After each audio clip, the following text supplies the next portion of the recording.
More than 1,000 homes have been removed from Melbourne's rental market as rising costs force landlords to sell up. Myself as a 55-year-old grown-ass woman, and now I'm going into looking at rentals with my adult children, sort of to help each other out because it's so crazy. Jess Wilson is pitching a two-pronged offensive to address the state's housing crisis. The Liberal Party wants to extend our city limits and fast-track new estates in Melbourne's outer suburbs. We're building more homes, we're getting renters a better deal, and we're getting many more Australians into home ownership. About the housing crisis, it's roll up our sleeves and build more homes for Australians. Here's what the politicians don't want you to understand about the rental crisis.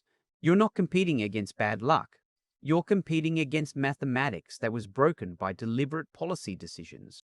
When massive queues snake down the streets of Brunswick and Footscray for a single rental inspection, when Melbourne's vacancy rate crashes to 0.6% and rents surge by 40% in just 18 months, these aren't random market fluctuations. This is a manufactured disaster, and Melbourne is ground zero. The Victorian government's plan is to increase supply to a level by that their own estimates don't meet demand in future. Rent needs to be more affordable. Landlords need to be held to account, and the government should provide shelter to those in need. Photographs showing massive winding queues of prospective tenants waiting to inspect single dwellings in Melbourne's inner suburbs have flooded social media. Brunswick, Footscray, Richmond, the areas that used to be affordable for young professionals, now feature scenes of absolute desperation. Commenters have noted that this chaos in inner-city areas is pushing tenants further into the outer suburbs, driving up prices across the entire metropolitan sprawl from Werribee to Pakenham. And this crisis has now spread nationally. Their unit rents are up 20% nearly over the past 12 months, which is staggering growth. It's cold comfort for those lining up on the weekend, trying to find a place to call home, saying that in a few months' time we're going to bring a package that might deal with these issues. In Sydney, viral footage showed an Irish immigrant filming what she described as insane scenes in Randwick, where between 100 and 150 people were winding down the block just to inspect a single unit. The video generated over 120,000 views within hours, with prospective tenants being shuffled in and out in 2 minutes flat. In Perth, a TikTok showing 92 people queuing for a rental in Osborne Park became so significant that it was formally discussed in the Western Australian Parliament. A member stated on the record, "To have 50 people turn up is shocking, but 92 is absolutely abhorrent." But here's what most Australians don't realise. The queues in Perth and Sydney are directly connected to what happened in Melbourne. Supply of houses for sale are considerably down on the past 3 or 4 years. Increase of landlords wanting to sell investment properties because the cost of maintaining them is just not worthwhile for them to retain as an investment. The policies that destroyed Victoria's rental market didn't just hurt Melbourne, they triggered a capital flight that supercharged the crisis in every other state. In this video, I'm breaking down exactly why Melbourne's rental market collapsed, how a single policy decision destroyed 24,000 rental properties in just 18 months, why 18 Rouse and Fribble apartments are sitting unbuilt in Melbourne CBD, and what the experts are predicting for Melbourne renters over the next 12 months. Let's get into it. Right, to understand why you're competing against 50, 80, or even 100 other people for a single Melbourne rental, you need to understand one number, 0.6%. That's how low Melbourne's rental vacancy rate plummeted at its lowest point during this crisis. Melbourne, the city that used to pride itself on livability and affordability compared to Sydney, became virtually impossible to rent in. To put that in context, SQM research defines a balanced rental market as maintaining a 3.0% vacancy rate. At 3%, there's healthy turnover, tenants have options, and landlords have to compete for good renters. At 0.6%, you're not in a market. You're in a cage fight. Homelessness services are warning they will need to make very difficult choices about who to help and who to turn away unless the government increases support. Peak Body Homelessness Australia reports more children and families are sleeping in cars and couch surfing. And Melbourne's collapse has dragged the entire national market down with it. Louis Christopher, Managing Director of SQM Research and perhaps the most cited property analyst in the country on rental vacancy data, stated it plainly. The national vacancy rate holding at 1.2% suggests the rental market remains very tight, with little sign of meaningful supply increases. While some capitals are showing temporary easing, underlying conditions remain undersupplied.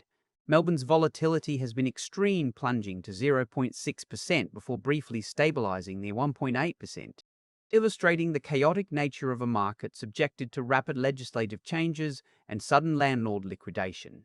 Meanwhile, other capitals have followed Melbourne into crisis territory. Hobart has hit just 0.3% vacancy, which is the lowest since our records began in 2005. Perth is operating between 0.4% and 0.7%, Brisbane between 0.8% and 1.2%. So what actually broke Melbourne's rental market? Here's where it gets absolutely cooked, and where you'll understand why Melbourne specifically became the epicenter of this national disaster. The Channel 7 news anchor put it bluntly in a breaking news segment. More than 1,000 homes have been ripped from Melbourne's rental market as interest rates soar to new highs. Property investors are struggling to cope with rising costs and are selling what's left. But rising interest rates alone don't explain what happened specifically to Melbourne. Every capital city faced the same Reserve Bank decisions, but only Melbourne's rental market collapsed to 0.6% vacancy, while simultaneously recording the fastest rent growth in the nation. The real damage came from a specific Victorian policy decision that I've documented extensively on this channel. In the 2023-24 state budget, the Victorian government restructured land tax to help service what has now grown to $198 billion in state debt. The mechanism was brutally simple. They dropped the taxable threshold from $300,000 to just $50,000. Translation: hundreds of thousands of small mum and dad investors who had owned a single apartment or modest rental property and paid zero land tax were suddenly dragged into the tax net overnight. These weren't wealthy property moguls.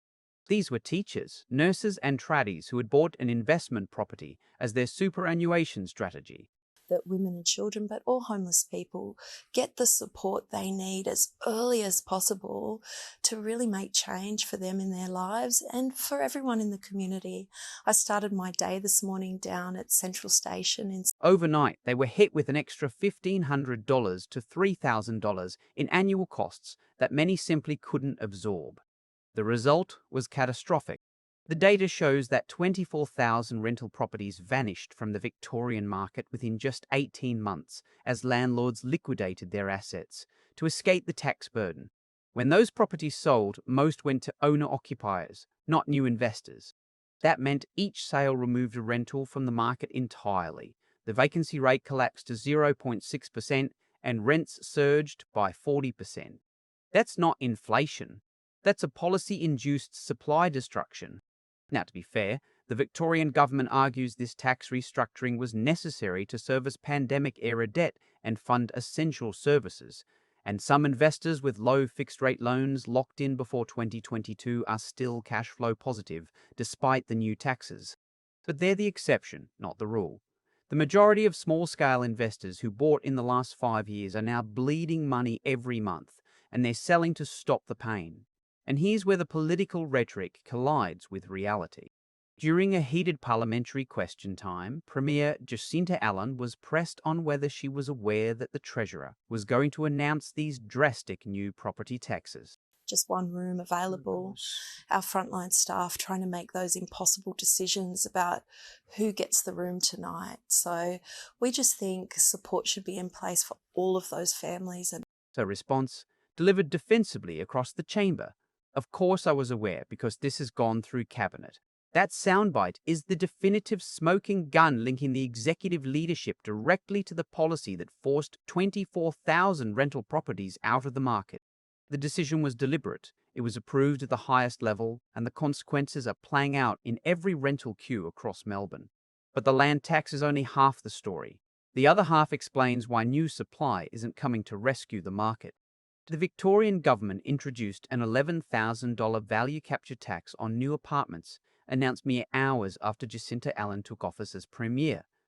The economic analysis is devastating.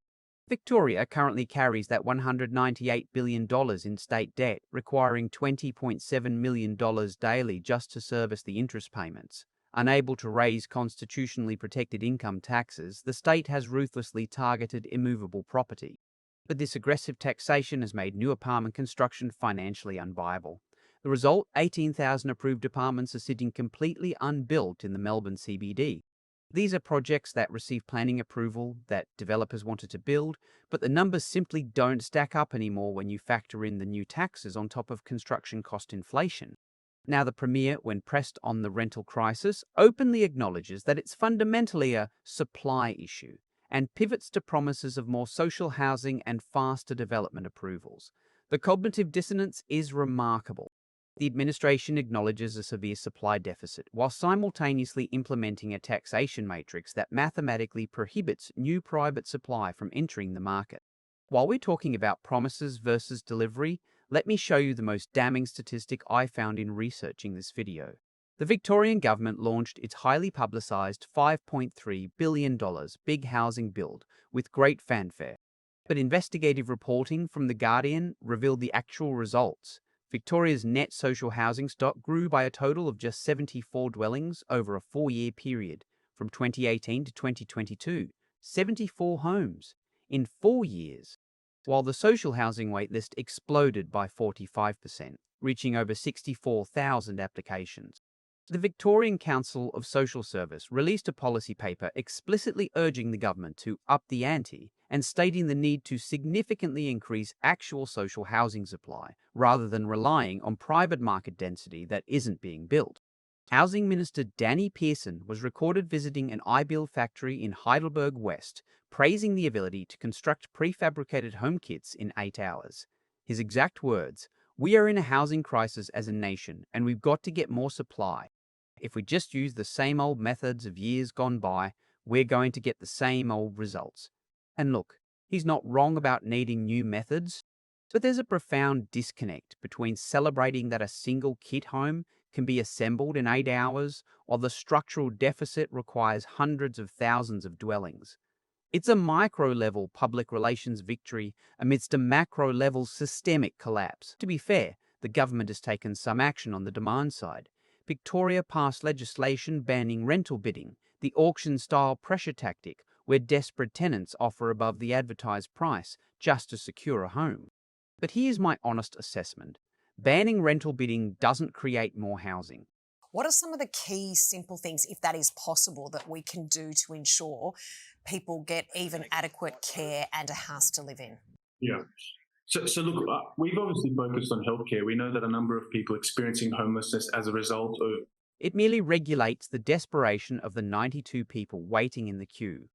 If 92 families are competing for one property, the winning tenant still gets it and 91 families still miss out. The queue doesn't get shorter just because you've banned people from offering extra money. Let's talk about what this means in dollar terms for the people actually trying to rent. Tim Lawless, research director at CoreLogic, has outlined the fundamental economic tragedy of this crisis. National rents have surged an astonishing 43.9% over 5 years, while wages have grown by only 17.5% in the same period. Let that sink in. Rents have increased at more than double the rate of wages. Lawless stated that this extreme divergence means households have a lot less flexibility in the budget and far fewer options about where and how they live. And the data shows that Australian households are now dedicating a record 33.4% of their pre-tax income entirely to rent. That's the statistical definition of severe housing stress. These tenants in the 92-person queue aren't just looking for a preferable home. They're fighting for the last remaining properties that won't force them into insolvency or homelessness. The ABC News anchor reported the devastating headline, "Melbourne recorded the fastest growth in rent prices of any capital city in the country, with a staggering 17.5% rise in the cost of renting a unit over a single year." Perth has become the least affordable city in Australia to try and rent a home, according to a new index. Rents in WA and in the capital city have risen by 79% since the start of the COVID pandemic. Not Sydney, not Perth. Melbourne, the city that investors are supposedly fleeing, has become the most expensive place to rent in the entire nation on a growth basis. This is the cruel paradox of Victoria's policy. The taxes pushed landlords out, but they didn't make renting cheaper. They made it dramatically more expensive by destroying supply faster than demand could adjust, and the pain has now spread nationally.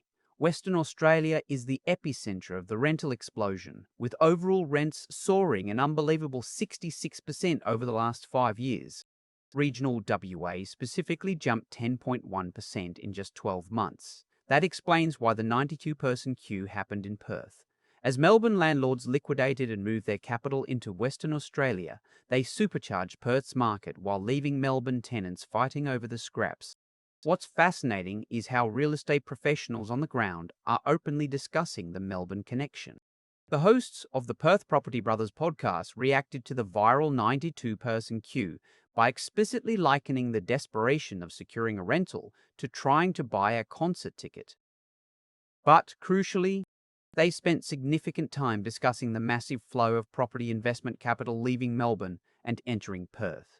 The Victorian exodus isn't just a Melbourne story. It's reshaping every property market on the eastern and western seaboards. And it's not just the shortage that's breaking Melbourne's market. The quality of what's actually being built in this city is collapsing too. A Current Affair ran an investigation into a multi-million-dollar Melbourne housing complex the building inspectors described as a house of cards on the brink of structural collapse. This wasn't some outlier case. It's symptomatic of what happens when governments try to fast-track approvals without adequate oversight. Quite sort of embarrassed, really. I feel very sorry. If I have a coin in my pocket, I'll try to give them a coin. I do make an effort to give change. Just sort of go about day-to-day life without sort of worrying too much about them. The viral TikTok inspector, known as Site Inspections, has gained national prominence by exposing multi-million-dollar Melbourne developments riddled with severe defects, water damage, and non-compliant engineering. Docklands, Southbank, the inner suburbs that were supposed to house the next generation of Melbourne renters are now filled with buildings that can't pass basic safety inspections. As the state government desperately attempts to force new supply through streamlined approvals, the actual quality of Melbourne housing being built is failing basic standards. This creates a devastating third-order effect. The rental crisis forces desperate tenants into whatever housing is available. Concurrently, the rush to build has led to a collapse in construction quality. New buyers and renters are being trapped in defective nightmares because they simply have no other options. So, what do the experts predict for the next 12 months? Louis Christopher's SQM research has forecast continued capital city home price rises of between 6% and 10%, despite the high interest rate environment. Crucially, they predict Perth values could soar by up to 16%. Tim Lawless notes that despite the prospect of lower interest rates eventually fueling property values, affordability constraints will likely temper the extent of a housing market upswing. Translation, the market isn't slowing down because supply has been fixed. It's slowing only because the population has literally run out of money to borrow or pay in rent. Housing economist Cameron Murray provided expert commentary questioning whether the government is deliberately overlooking simple fixes to ease the pressure on the housing market. His insight suggests that viable economic alternatives to the current crisis do exist, but are potentially ignored due to vested political and corporate interests, maintaining the status quo that benefits existing asset holders. The Victorian government's official housing statement acknowledges on page 6 that housing affordability is at its lowest point in 3 decades, with rents rising at the fastest rate in 15 years. Page 40 details the state's commitment under the National Housing Accord to build 1.2 million homes over 5 years. The Premier delivered a speech at the Melbourne Press Club explicitly stating her ambition, "I want to be the Premier who got millennials into homes." The plan involves rezoning 50 affluent activity centres like Brighton and Toorak to force construction of taller buildings near transport hubs.